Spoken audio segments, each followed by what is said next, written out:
Welcome to Control-Alt-Society podcast.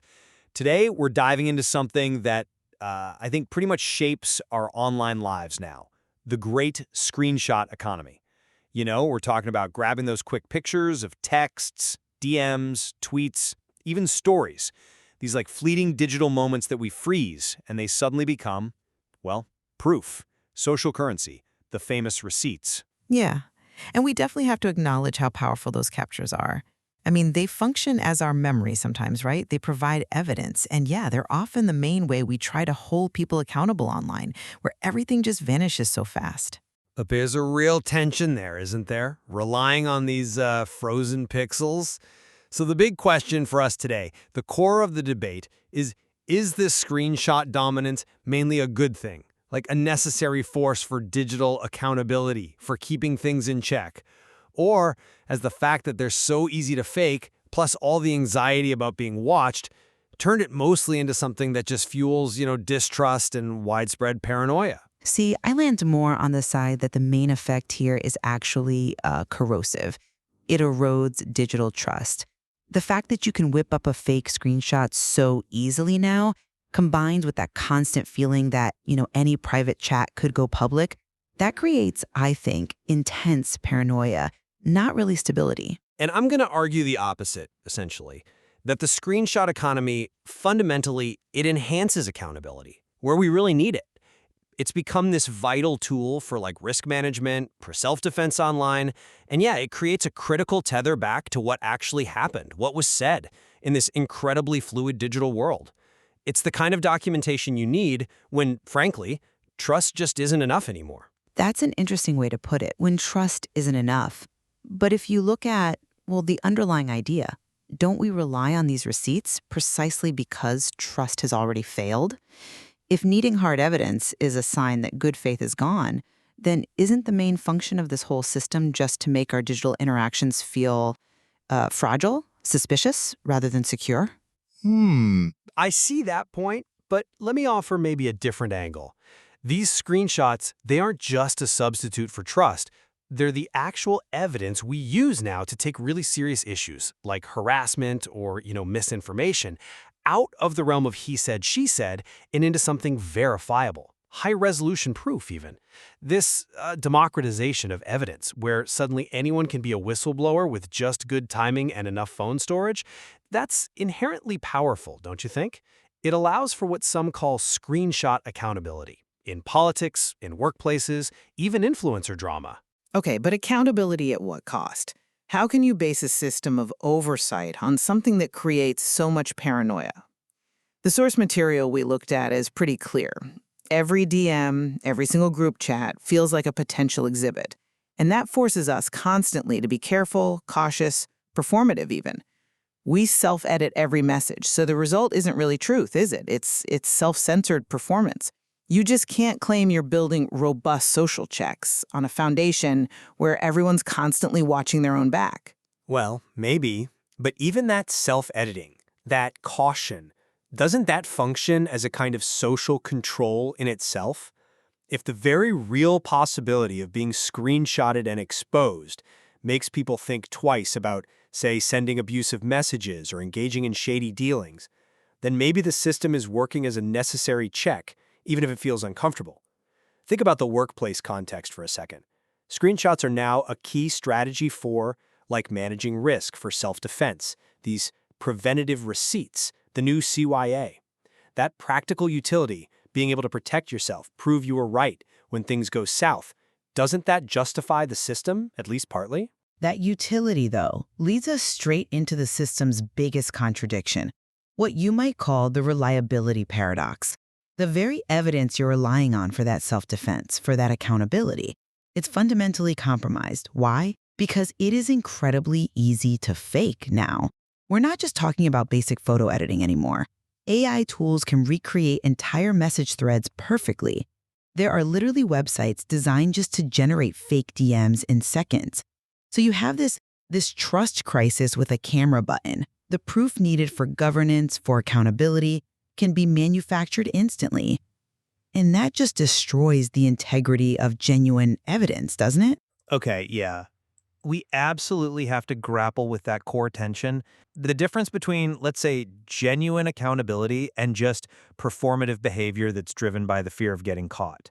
You're arguing that the caution screenshots induce isn't real accountability. It's just people acting carefully, editing themselves. Exactly. It's self-censorship born out of a very understandable fear of becoming, the internet's main character for a day. Or worse.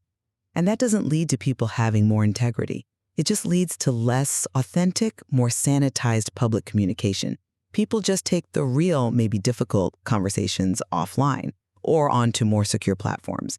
So where's the accountability then if the behavior just moves somewhere else? I'd push back a little on the idea that it's only performance, though. The threat of a screenshot leaking, I think it does keep a lot of people in line, at least in more public-facing digital spaces. It acts as a pretty effective deterrent, wouldn't you say? It's this undeniable piece of potential evidence that can just instantly settle an argument or flip a whole public narrative based on something concrete, not just hearsay. The possibility of that check existing, I think it changes behavior in ways that can actually improve public discourse. Sometimes. But your whole argument hinges on that evidence being factual. And that's precisely what's undercut by how easy fabrication is now. We're in this weird place where the evidence itself has become another tool of performance. It's so simple to generate fake proof that the entire system becomes suspect. And we see this bizarre dynamic emerging, which the material points out, where not having a screenshot when you need one actually looks suspicious. Even though we all kind of know deep down that the evidence could be manufactured anyway, it forces us into this constant authentication game that just undermines the credibility of the whole thing. Okay, fabrication is definitely the dark side. I concede that. It's the central challenge here, conceptually. I agree. But I think the psychological pull, the utility of the screenshot goes beyond just these verifiable receipts. We also need to think about the genuine motivation behind why we compulsively capture things this way. And what's that? Suspicion? Just covering your bases? No, I think it's more fundamental. It's about memory and connection, even. Screenshots have become like the 21st century Polaroid, right? They capture these tiny micro moments that actually mattered to us. That hysterically funny meme someone sent late at night, or a really sweet text from years ago, or maybe just that bizarre email from your boss you needed to save. This very human act of curating, of emotional archiving, it's like freezing time digitally. And that function, I think, might justify the whole system, even with the paranoia that comes along with it. It taps into this deep human craving for permanence in a world that feels increasingly ephemeral, especially online. That personal archiving part, sure, it's valid. People definitely do that. But we need to bring it back to the economy aspect, right? The social currency, the power structures we started with. The problem is the oversight function, the paranoia, the CYA culture, it feels like it completely dominates the more innocent memorializing function. I mean, look, the way screenshots get used in workplaces tells you almost everything you need to know about the primary driver. It's often not about nostalgia. It's deployed as this quiet weapon of self-defense, and it's fueled by a fundamental lack of trust in institutions, and maybe even colleagues. But isn't that self-preservation also a key part of necessary oversight? It is risk management in a risky environment.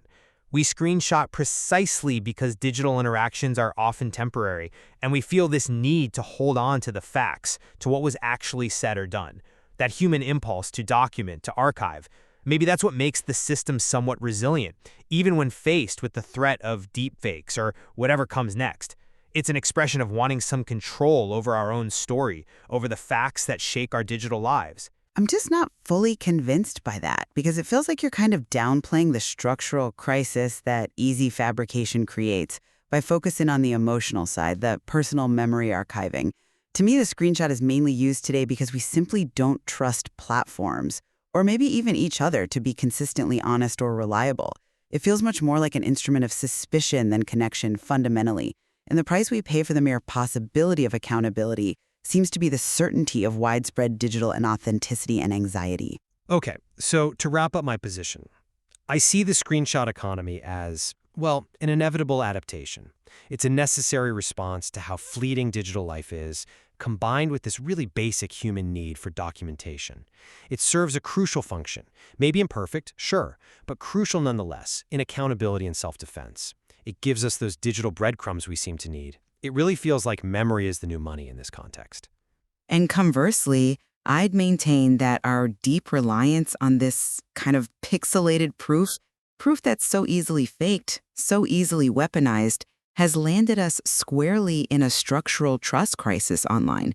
The price we're paying for this idea of accountability is, I think, pervasive paranoia, constant self-censorship, and it fundamentally undermines what genuine communication is supposed to be about. That fear of becoming the potential exhibit just looms too large. I think we can definitely agree that this tension between wanting proof, needing that certainty, and at the same time fearing the exposure that comes with it, that's probably the defining characteristic of trying to live authentically online right now. Absolutely. And that tether to reality we keep looking for, it's increasingly made of these pixels that, well, anyone can rearrange.